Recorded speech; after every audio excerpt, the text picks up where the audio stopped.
अस्सलाम वालेकुम नाज़रीन, टॉप स्टोरी टेलीविज़न की जानिब से मैं हूँ आपकी मेज़बान अलीशा कुरैशी। उम्मीद करती हूँ आप सब खैरियत से होंगे। एक बार फिर मौजूद है आपकी खिदमत में एक मजबूर बहन के साथ। इनकी जो भी दास्तान है ये जानते हैं, इनकी ज़ुबानी। जी अस्सलाम वालेकुम। वालेकुम सलाम। जी, कैसी हैं आप? ठीक हैं? जी, अल्हम्दुलिल्लाह। जी, क्या मजबूरी आज आप मीडिया के सामने आई हैं? मेरी मजबूरी ये है कि मेरी 6 महीने पहले शादी हुई थी। तो मेरे हस्बैंड जो थे ना, उन लोगों ने ना पैसे पकड़े हुए थे लोगों से, ठीक है? उसने उधार उठाया हुआ था, तब उसने उनका उधार वापस करना है। हमारे पास घर में खाने-पीने के लिए कुछ नहीं है, ठीक है? तो उसने उन सबका ना उधार वापस करना था, तो वो मुझे बोल रहे थे कि मैं ना बाहर के मुल्क चला जाता हूँ, तो उधर जाके कोई काम करूँगा। पाकिस्तान में भी तो मज़दूरी कर रहा हूँ ना, पर कुछ भी नहीं मिल रहा, कुछ हासिल नहीं हो रहा। तो मैं बाहर के मुल्क चला जाऊँगा, तो कुछ हमारा बन जाएगा, मैं तुम्हें पैसे सेंड किया करूँगा, तुम इधर अपना सारा खर्चा वगैरह करना और जो हमारे घर की चीज़ें नहीं हैं, वो तुम लेकर आना। तो उन्होंने मुझे मनाया कि तुम क्या कहती हो अगर मैं चला जाऊँ? तो मैंने कहा चलिए ठीक है, चले जाएँ, पर जाने के लिए भी तो हमें लाखों पैसे चाहिए हैं ना, वो तो हमारे पास नहीं है। पर उसने मुझे बोला कि मैं डंकी मार कर जाऊँगा, ठीक है? तो रास्ते में तो इतने पहाड़ आते हैं, ठीक है? जंगल आते हैं, जंगली जानवर आते हैं, तमाम खतरे हैं, समुंदर है, पानी है, इतने खतरे हैं और इस चीज़ में मुझे डर भी लग रहा है, पर वो घर के हालातों के लिए जा रहे हैं, तो इसलिए मैं उनको मना नहीं कर सकती थी। मैंने उनको कहा चलिए ठीक है, जैसे आपको ठीक लगता है आप कर लें। डंकी लगा के तो जो भी जाते हैं तो मुश्किल से ही कोई किस्मत वाले होते हैं जो पहुँचते हैं। जी, ऐसे ही है क्योंकि रास्ते में खतरा ही इतना होता है, ये भी खतरा होता है कि पकड़े ना जाएँ। तो आपके जो हस्बैंड है वो पहुँच गए थे? नहीं, वो पहुँचे नहीं थे, रास्ते में उनकी कुछ लोगों के साथ लड़ाई हो गई थी। जहाँ पे वो डंकी मार के जा रहे थे, वहाँ पे जो लड़के थे ना और उनके साथ उनकी लड़ाई हो गई थी, तो काफ़ी ज़ख्मी हुए थे, उनकी टाँग फ्रैक्चर हो गई थी, ठीक है? तो वो जो डंकी वाले थे, वो कहते कि ऐसे तो हम भी पकड़े जाएँगे, तो उन्होंने उसको ना फायर मार दिया था कि इसकी वजह से हम भी ना पकड़े जाएँ। तो उन्होंने आपके जो हस्बैंड है उनको कत्ल कर दिया। आपको ये बात कैसे पता लगी?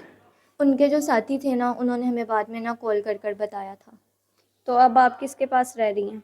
मैं अपने ससुराल में रह रही थी, पर उन्होंने भी बोला कि तुम ये चीज़ जानती हो कि हमारा इतना बजट नहीं है कि हम तुम्हें भी सँभालें या तुम्हारा भी खर्चा करें।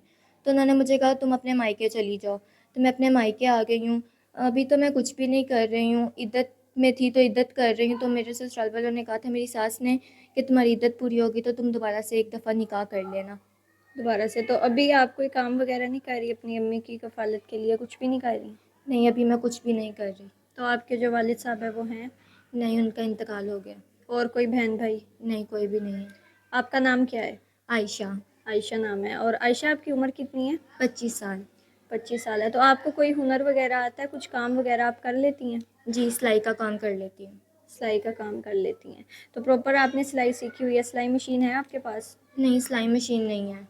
सिलाई मशीन नहीं है। तो आगे आप शादी करना चाहती हैं?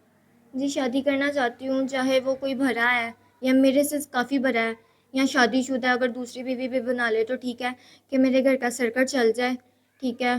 जो मुझे अच्छी ज़िंदगी मिल जाए और जो मेरी माँ है, जो बीमार है, उसको भी एक सहारा मिल जाए और उसके पास भी चाहे वो मेरे साथ ना रहे, पर जो मेरा शौहर हो, वो मेरी माँ को भी सँभाले। तो अभी हम जिस जगह पे खड़े हैं ये आपका अपना घर है? जी, रेंट पर है। और ये कौन-सी जगह है? शेखुपुरे। शेखोपुर है, ठीक है। तो आगे आप शादी करना चाहती हैं तो रिश्ते हमारे पास जो होते हैं वो बाहर के होते हैं, तो आप क्या कर लेंगी? जी, मैं कर लूँगी। कर लेंगी। बड़ी एज के भी होते हैं, सेकंड मैरिड भी करते हैं, तो आप कर लेंगी शादी? जी, कर लूँगी, बस वफ़ादार हो, अच्छा हो और कुछ भी नहीं चाहिए। कुछ भी नहीं चाहिए। तो अभी आप जो हमारे नाज़रीन देख रहे हैं उनको क्या पैगाम पहुँचाना चाहती हैं? मैं उनको यही बोलूँगी कि बरकत भरा महीना है, तो अगर कोई मेरी मदद करना चाहता है तो मेरी मदद करें, क्योंकि इस टाइम मैं बहुत मजबूर हूँ। अगर कोई मुझे सिलाई मशीन लेके दे सकता है तो मुझे सिलाई मशीन ले दे, तो जिससे मैं खुद काम कर सकूँ सिलाई वगैरह करके, तो अपना घर का सर्कल चला सकूँ। जी, जी नाज़रीन, आप इनकी दास्तान सुन रहे थे। इनको सिलाई का काम आता है, सिलाई का हुनर है इनके पास, तो अगर इनको जो भी सिलाई मशीन लेके देना चाहता है वो राब्ता कर सकता है। बाकी शादी भी करना चाहती हैं, खुफिया निकाह भी कर लेंगी, सेकंड मैरिज भी कर लेंगी, और जो भी इनसे शादी करना चाहता है वो भी राब्ता कर सकता है। वो लोग ना करें जो टाइम पास है या फ़िज़ूल टाइम पास करते हैं और कोई शादी वगैरह नहीं करते हैं, सिर्फ़ उनको होता है कि दोस्ती के लिए लड़की दे दे, तो इस तरह के काम हम नहीं करते हैं। शादी के लिए अगर जो रियल लोग हैं, लॉयल हैं, वो राब्ता करें। स्क्रीन पे हमारा नंबर चल रहा है। फ़िलहाल मुझे इनके साथ इजाज़त दीजिए, फ़ी अमानिल्लाह।